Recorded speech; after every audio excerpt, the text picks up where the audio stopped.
10년쯤 전에 있었던 일입니다. 10년 전에 어떤 일이 있었냐면 제가 목사가 됐습니다. 2008년 3월 10일에 임시노회가 열려서 목사 안수를 받고 딱 한 달 후 이제 4월 10일에 경북 영천에 있는 대구 옆에 영천에 있는 육군 삼사관학교에 가서 이제 훈련을 받기 시작했습니다. 11주를 거기서 훈련을 받고 6월 말까지 훈련을 받고 이제 7월 달에 첫 번째 이제 부대로 이제 가게 됐습니다. 저는 이제 아시다시피 저는 이제 군목으로 군 생활을 했는데요. 강원도 화천에 있는 7사단 5연대에 가서 이제 배속이 되어서 거기서 이제 군목으로 군 생활을 시작을 했습니다. 군목들하고 가장 많이 접촉하는 친구들이 누구냐면 군종병들입니다. 예. 그래서 군목은 군종병 없으면 사용 못한다고 그런 얘기가 있을 정도로 군종병이 대단히 중요합니다. 제가 맡고 있던 부대는 이 휴전선을 방어하는 부대였어요. 그래서 GOP라는 초소들이 여기저기 이제 많이 있었습니다. 14개의 소초가 저희가 있었던 부대에서 관할하는 곳이었습니다. 이제 어느 날 이제 예배를 이제 전방적으로 예배를 이제 인도하러 갔는데 군종병 한 명이 휴가를 갔다 온 거예요. 그래서 이제 휴가 갔다 와서 자기 이제 본 교회를 갔다가 이제 와가지고 이제 저한테 와서 이야기를 해주는 겁니다. 이제 굉장히 흥분된 어조로 신나서 자기 교회 이야기를 막 해주는 겁니다. 자기 교회 목사님이 얼마나 대단한지 사우디아라비아 왕자를 만나고 왔대요. 그래서 무슨 목사님인데 사우디 왕자를 만나고 다니시나 했어요. 또 얼마나 유명한지 막 국제적으로 무슨 거래 막 사업을 하는데 거기에 중간에 참여를 하셔가지고 막 이것저것을 막 하신다고 한참 저한테 자랑을 하는 겁니다. 조금 이상하긴 했는데 그걸 계속 들어봤습니다. 근데 그 다음 이야기가 이제 조금 요상하게 흘러가는 것 같았습니다. 자기가 이번에 이제 교회를 갔다 왔는데 자기 교회 목사님이 천국을 다녀오셨다는 겁니다. 지금 사우디도 가고 천국도 다녀오셨대요. 그래서 이게 뭔 얘기일까? 물론 제가 성격이 아주 온유하기 때문에 막 바로 뭐라고 하진 않았습니다. 왜냐하면 이제 이게 비유로 말씀하신 걸 수도 있지 않습니까? 무슨 뭐 그럴 수도 있으니까 가만히 더 들어봤습니다. 도대체 무슨 얘기를 하셨던 걸까? 이제 상상을 하면서 들여봤습니다. 근데 설명을 들으면 들을수록 이야기가 조금 엉뚱한 대로 흘러가는 것 같았어요. 자기 목사님이 천국에 다녀오셨는데 이번에 갔다 오니까 그 천국에 어떤 게 있는지 아주 실감나게 설명해 주더라는 겁니다. 천국에 가면 집이 있는데 이 세상에서 어떻게 사느냐에 따라서 그 집이 달라진대요. 누구는 1층 집이고 누구는 3층 집이고 갔다 왔는데 자기는 3층 집이래. 너무 좋대. 그래서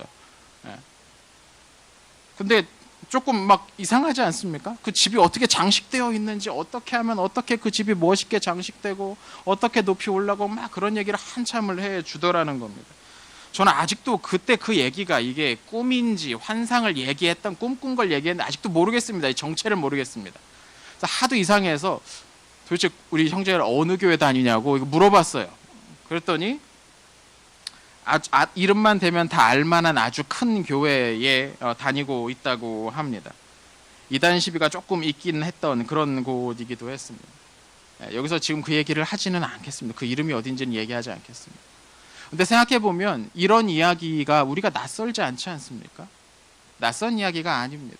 당장 저만 해도라도 저도 어렸을 때 교회 선생님한테 무슨 천국 가면 뭐 면류관을 쓸지 개털모자를 쓸지를 이제 우리가 잘 준비해야 된다고 이런 이야기 저도 어렸을 때 교회에서 들었었거든요. 그러니까 이런 이야기가 천국의 3층 집 이야기, 발코니는 어떻고 거기에 뭐로 장식돼 있고 이런 이야기가 그렇게 우리한테 조금 뭐 낯선 이야기는 아닌 것 같다는 겁니다. 왜 이런 이야기가 어디서 나오게 된 걸까를 생각을 해봤는데 어쩌면 오늘 본문의 이 이야기가 그 한 원인은 아니었을까라는 생각을 해봅니다. 너희 보물을 천국의 하늘에 쌓아두라는 겁니다. 보물을 하늘에 쌓아두는 겁니다. 그럼 가만 생각해 보십시오. 보물이 하늘에 이렇게 차곡차곡 쌓아집니다. 근데 이 보물을 놀리면 안 되잖아요. 이 보물을 가지고 뭔가를 해야 되는 거 아닙니까? 그럼 우리나라 특유의 이 부동산에 대한 사랑이 이 보물 이야기랑 겹쳐지면 이제 천국 이제 땅 투기하는 이야기가 이제 나오게 되는 거죠. 그래서 오늘은 이 본문이 가지고 있는 원래 진짜 의미는 무엇일까? 보물을 하늘에 쌓아두라는 건 도대체 뭘 하라는 말씀일까? 오늘 이 내용을 오늘 본문을 조금 더 깊게 살펴보면서 여러분과 함께 좀 나누어 보려고 합니다. 자, 오늘 본문은 이렇게 시작합니다. 너희를 위하여 보물을 하늘에 쌓아두라. 땅에 쌓아두지 말고 하늘에 쌓아두라는 겁니다. 물론 이 말씀은 보물을 하늘에 쌓아두라는 이 말씀을 듣고 이걸 문자 그대로 받아들여서 반지를 빼서 하늘로 던지라 뭐 이런 이야기는 아닐 겁니다. 아무리 던져도 하늘에 쌓아지지 않습니다. 그런 이야기는 아닙니다. 그럼 어떻게 우리는 하늘의 보물을 쌓을 수 있을까요? 많은 사람들이 이 말씀을 이런 식으로 이해합니다. 이 세상에서 뭔가를 열심히 하면 저 세상에 뭔가가 쌓인다라는 식으로 이 말씀을 이해합니다. 저 하늘의 보물을 많이 쌓아둬야 나중에 편하지 않겠냐. 그러니까 살아있는 동안 열심히 해서 많은 보물을 쌓아두자. 이렇게 적용을 하는 거죠. 그리고 하늘의 보물을 쌓기 위해서 가장 자주 언급되는 것이 무엇이냐면 선행 또는 남을 돕는 겁니다. 우리가 이 세상에서 말씀에 순종해서 이웃을 돕고 좋은 일을 많이 하면 천국에 우리를 위한 상이 차곡차곡 쌓이게 된다라는 식의 이야기입니다. 혹시 여러분도 이 말씀을 이렇게 이해하고 계시지는 않았습니까? 근데 여러분, 선행을 해야만 천국의 보물을 쌓을 수 있다면 이거 좀 너무 거래 같다는 생각이 들지 않으십니까? 천국이 무슨 거래 조건, 계약서 쓰는 것 같은 그런 느낌이 들지 않습니까? 마치 하나님께서 CCTV로 우리 하나하나 일거수일투족을 지켜보시면서 저 녀석은 이런 일 했으니까 천국 벽돌 한 장 추가, 쟤는 또 저랬네, 쟤 발코니 확장은 안 되겠어, 뭐 이렇게 하나님께서 체크표 하시면서 우리의 삶을 일거수일투족을 그렇게 지켜보시고 평가하시고 점수를 매기신다는 어떤 그런 느낌을 주지 않습니까? 우리가 이 땅에서 행한 어떤 일에 대한 대가로 저 하늘에서 그만큼 뭔가가 쌓여간다는 식은 사실 이런 내용과 마찬가지입니다. 똑같은 겁니다. 여러분, 그런 하나님 기분 좋게 믿을 수 있겠습니까? 내가 뭐 하는지 일일이 하나하나 관찰하고 오늘 제가 17일 날 2시에 이런 짓을 했네, 제가 예배 드리는데 머릿속으로 딴 생각을 했네, 얘는 감점 3점 뭐 이렇게 하시는 하나님을 우리가 기쁘게 믿을 수 있겠냐는 거죠. 저는 못 믿을 것 같습니다. 저 그런 하나님이면 조금 꺼려질 것 같습니다. 가까이 가는 게 조금 걱정되고 무서울 것 같습니다. 그리고 여러분 생각해 보십시오. 우리 중 누가 하나님 앞에 가서 하나님 저 3층 집 받을 만큼 충분히 착한 일 하고 왔습니다라고 말할 수 있겠습니까? 그분 앞에서 우리가 행한 일을 자랑할 수 있는 사람이, 우리가 행한 일에 대한 대가를 요구할 수 있는 사람이 우리 가운데 누가 있겠느냐는 거죠. 오히려 성경은 그 반대로 말합니다. 그리스도의 은혜가 아니고서는 우리 모두가 다 사망에 처해져야 될 죄인이라고 성경은 말하고 있죠. 의인은 한 명도 없다고 말합니다. 하나님 앞에 서서 자기가 한 일에 대한 조건, 그 반대 급부를 요구할 수 있는 존재는 이 세상에 한 명도 없다는 겁니다. 인간은 하나님으로부터 뭔가를 요구할 수 있을 만큼 공을 쌓을 수 있는 능력이 없다는 겁니다. 우리는 은혜로 구원을 받았을 뿐인 거죠. 선행으로 하늘의 보물을 쌓을 수 없다는 겁니다. 선행을 아무리 많이 해도 하늘의 보물은 쌓아지지 않습니다. 사실 이런 식의 생각은 불교적이고 내지는 힌두교적입니다. 윤회 사상을 가지고 있는 사람은 그런 식으로 생각하는 것이 당연하게 받아들여지겠지만 성경은 그렇게 말하지 않는다는 겁니다. 그러면 하늘의 보물을 쌓기 위해서 선행 말고 그러면 교회 일을 열심히 하는 건 어떻겠습니까? 교회 봉사 열심히 하는 건 어떻겠습니까? 구원받는 건 하나님의 절대적인 은혜, 예수님을 믿음으로 은혜로 가능하지만 이제 구원받은 후에 천국의 상을 받느냐 마느냐는 얼마나 많은 봉사를 하느냐를 통해서 정해진다. 여러분 이 생각은 어떻게 생각하십니까? 그래서 그 상을 받기 위해서 이른 아침부터 나와서 이것저것 봉사하고 저녁 늦게까지 예배하고 많은 일들을 섬기고 하는 거, 여러분 그런 걸까요? 그렇게 하면 천국의 보물이 쌓이겠습니까? 당연히 아닙니다. 그럴 수 없습니다. 우리가 교회에 모여서 봉사하고 예배하고 섬기고 하는 것들은 하나님께서 베풀어 주신 은혜에 대한 반응이지 더 큰 무엇을 얻어내고자 하는 대가를 추구하는 작업은 아닙니다. 그건 은혜 받은 사람에게 나타나는 반응인 겁니다. 여러분, 누군가의 눈에 더 잘 보이기 위해서 어떤 일을 계속하는 것은 오래 갈 수 없습니다. 이게 사람이든 하나님이든 상대가 누구이든 마찬가지입니다. 인정과 칭찬을 받기 위한 열심은 상대가 내가 기대한 칭찬이나 인정을 해주지 않으면 언제든 그 열심은 분노로 바뀌게 됩니다. 그래서 뭔가를 얻기 위해 교회 봉사를 열심히 했던 사람들은 종종 화를 내면서 교회를 떠나기도 합니다. 왜냐하면 자기가 생각했던, 자기가 기대했던 그것이 따라오지 않을 수 있기 때문이죠. 사실 어떻게 하늘의 보물을 쌓을 수 있는가? 이 질문에 대한 답은 오늘 본문 성경에 나와 있습니다. 이건 보물을 쌓는다는 것이 어떤 의미인지를 알면 아주 쉽게 풀리죠. 오늘 본문 21절입니다. 이 부분 같이 한번 읽어보겠습니다. 오늘 본문 21절 같이 읽겠습니다. 시작. 내 보물이 있는 그곳에는 내 마음도 있느니라. 아멘. 여러분, 이 문장을 가만히 살펴보십시오.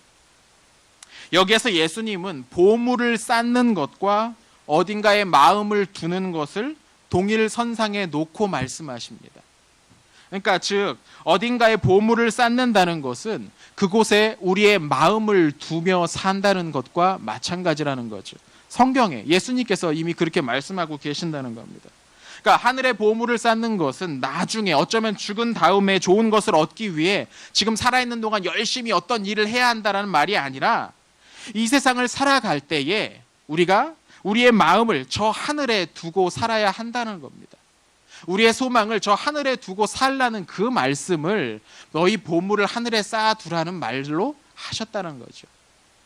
이게 천국에 하늘에 보물을 쌓아두는 사람의 어떻게 하면 하늘에 보물을 쌓아둘 수 있는지에 대한 성경의 예수님의 대답입니다.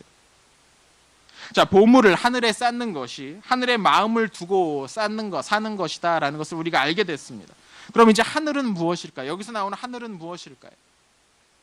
우리가 마음을 두고 살아야 될 그 하늘이라는 것은 과연 어떤 걸까요? 여러분, 질문을 하나 하죠. 여러분, 하늘이 어디 있습니까? 하늘이 어디 있습니까? 그렇죠. 네. 우리 이웃, 우리 이웃 친구가 네. 아파트 같은 동에 사는데 네. 하늘 여기 있답니다. 그렇죠. 우리 모두가 하늘을 떠올리면 어디를 바라보냐면 저 위를 바라보게 됩니다. 저 위가 하늘이다라고 생각을 합니다. 근데 여러분, 저 위 어디부터가 하늘일까요? 네. 저 밑에 있을 때 우리가 지금 3층에서 예배를 드리고 있는데 1층에 있을 때 하늘과 이 3층에서 가리키는 하늘이 정확하게 똑같을까요? 우리 그림을 하나 볼까요? 우리 그림 하나 보여주시겠습니까? 네. 자, 이 그림에 나와 있습니다. 여러분, 어디가 하늘이겠습니까? 1번일까요? 2번일까요? 1번이 하늘이겠습니까? 2번이 하늘이겠습니까? 어디가 하늘이겠습니까? 2번일 것 같죠? 네. 근데 여러분, 개미처럼 아주 작은 존재가 있다고 생각해 보십시오. 그 존재에게는 저 1번 영역도 역시 하늘이라는 겁니다. 하늘은 어디 경계선이 그어져 있지 않습니다. 하늘 어디 땅에서 얼마큼 떨어져야 저 하늘인지 저기 공간에 이렇게 선이 그어져 있지 않다는 겁니다. 저 그림에서 보는 것 같은 빨간색 경계선은 없습니다.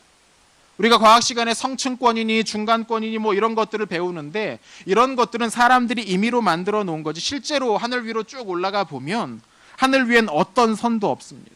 심지어 대기권과 우주를 가르는 그런 선조차 없습니다. 그러니까 우리가 하늘이라고 말할 때 가리키는 영역과 이 세상과는 따로 이렇게 구분되는 선이 애초부터 없다는 겁니다.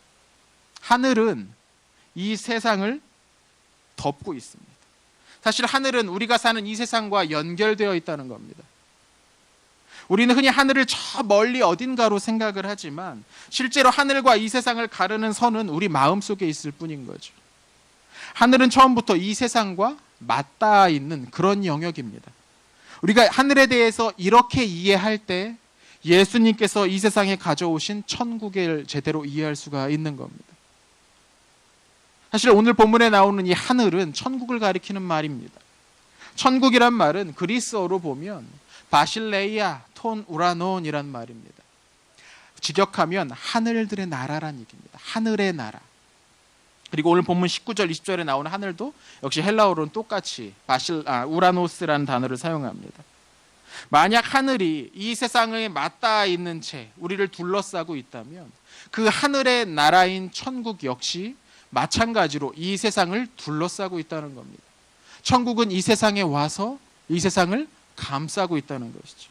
이런 관점으로 오늘 본문의 이 말씀 너희를 위하여 보물을 하늘에 쌓아두라는 이 말씀을 보면 이것은 단순히 우리가 죽은 후에 가게 될 어떤 좋은 공간을 열심히 떠올리고 열심히 소망하고 기대하며 살라는 그런 이야기가 아니고, 왜냐하면 천국은 하늘은 이미 여기 와 있기 때문입니다. 우리를 감싸고 있는 그곳 가운데 있기 때문입니다.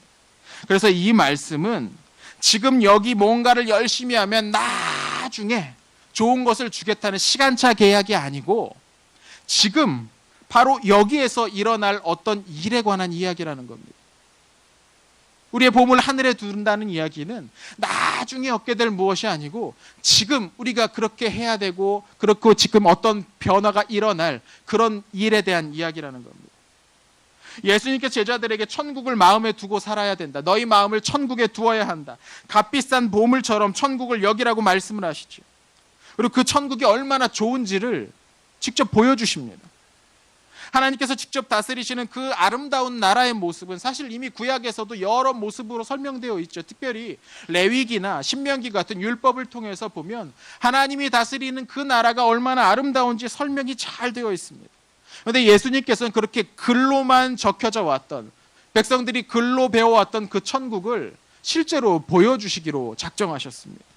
그들 앞에 실제로 눈앞에 보여주셨다는 겁니다. 하나님이 실제로 다스리시는 그곳에서는 가난한 사람들이 소외받지 않습니다. 권세와 부를 가진 사람이라고 해서 특별 대우를 받지도 않습니다. 물론 높은 사람들이 다 핍박받는 그런 것도 아닙니다. 다만 더 가지고 더 소유하고 있는 사람들은 더 좋고 더 큰 것을 위해 자기가 가진 것을 기꺼이 기쁨으로 나눌 수 있는 그런 곳입니다. 그곳이 예수님이 보여주신 천국이죠. 유력한 자산가였던 바나바라는 인물은 천국을 경험하고 그렇게 살았습니다. 자신이 가진 것을 즐겁게 다른 이들과 나누죠. 그 나라는 끊임없이 무언가를 요구하고 증명하고 보여주어야 하는 그런 부담과 압박감이 없는 나라입니다. 서로를 있는 그대로 받아주는 나라가 천국입니다.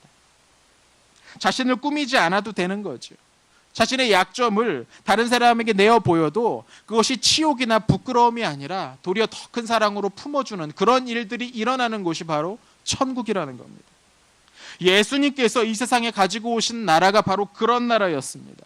하늘의 보물을 쌓는다는 건 바로 그 나라의 마음을 두고 그 나라 사람으로 사는 것을 말하는 겁니다. 그런데 아무나 그렇게 살 수가 없습니다.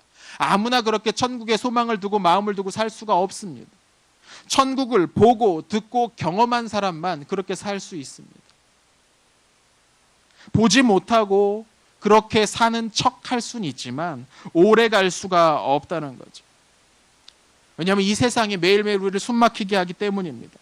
이 세상 가운데서 천국을 보지 못하고 세상만 볼 수 있는 사람들은 과연 내가 잘할 수 있을까? 그런 두려움과 걱정이 마음속에서 사라지지 않습니다. 무슨 일을 하더라도 그런 생각 가운데 살게 됩니다. 우리가 우리의 소망을 이 세상에 인정해 두는 동안에 우리는 결코 안심할 수가 없는 겁니다.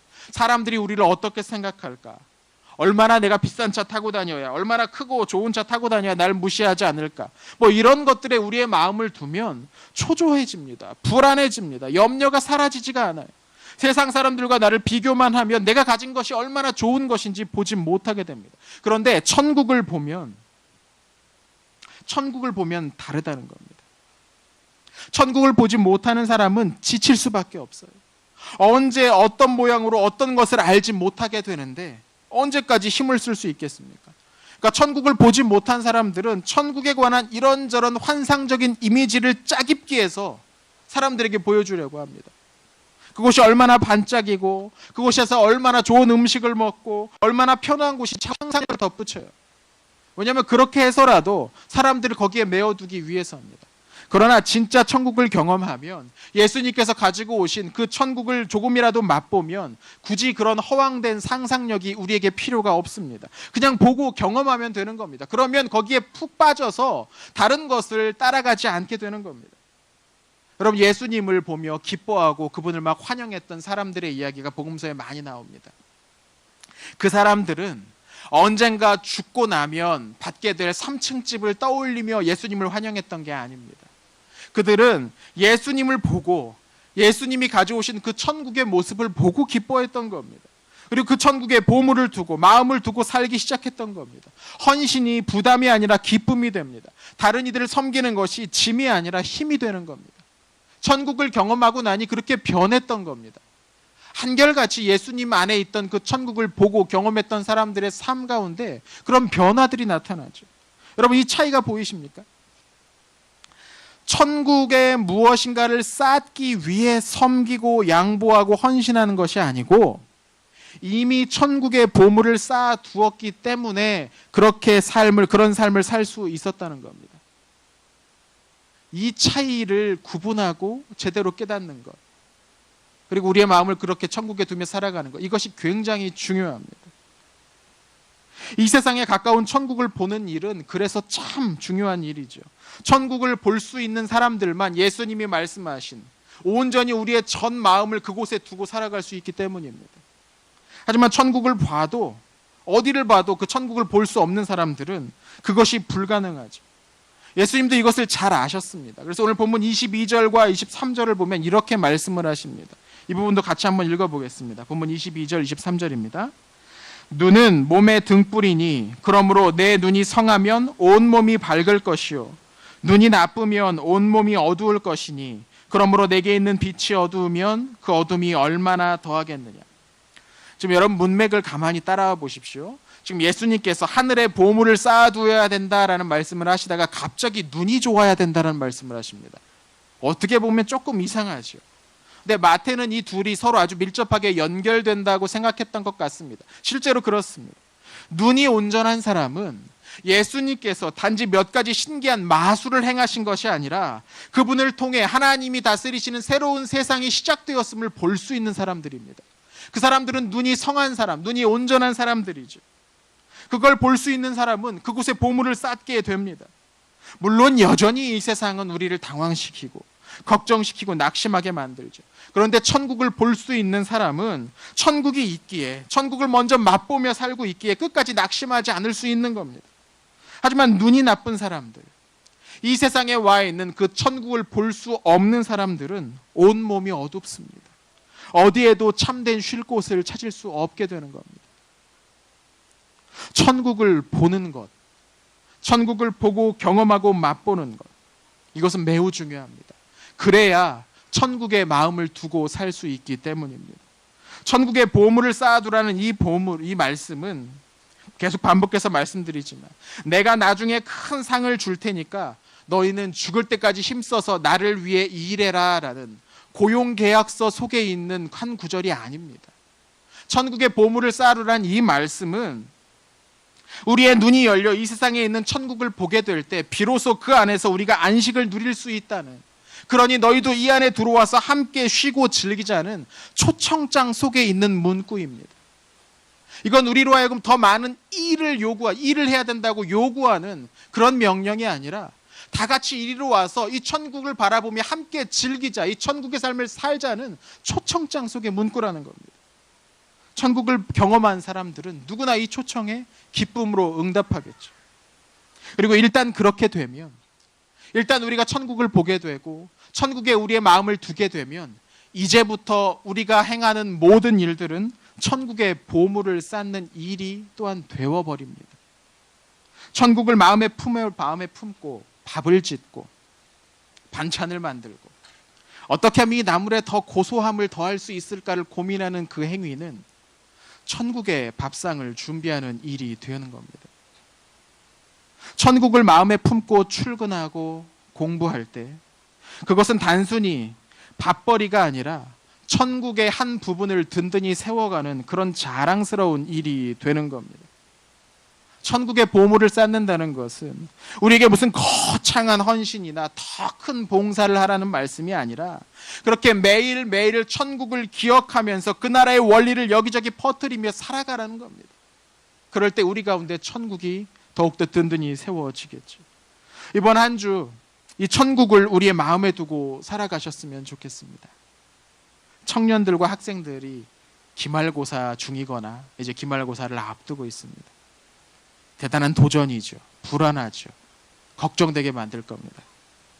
또 어떤 중요한 사업에 고비를 맞닥뜨리거나 쉽게 대응할 수 없는 그런 사람들, 어려운 사람들을 이번 한 주 우리가 만나게 될지도 모릅니다. 하지만 여러분, 우리가 그 모든 가운데서 천국을 우리 마음 가운데 굳게 붙들고 있다면, 천국에 우리의 보물을 쌓아두고 있다면 그 어떤 위기와 방해물도 우리로부터 평안을 빼앗아갈 수 없게 될 것입니다. 그것이 천국이 우리에게 주는 능력입니다. 이번 한 주 이 능력을 여러분 모두가 경험했으면 좋겠습니다. 우리 주님이 주시는 그 평안이 여러분의 이번 한 주의 삶을 가득 채우기를 축원합니다. 함께 기도하겠습니다.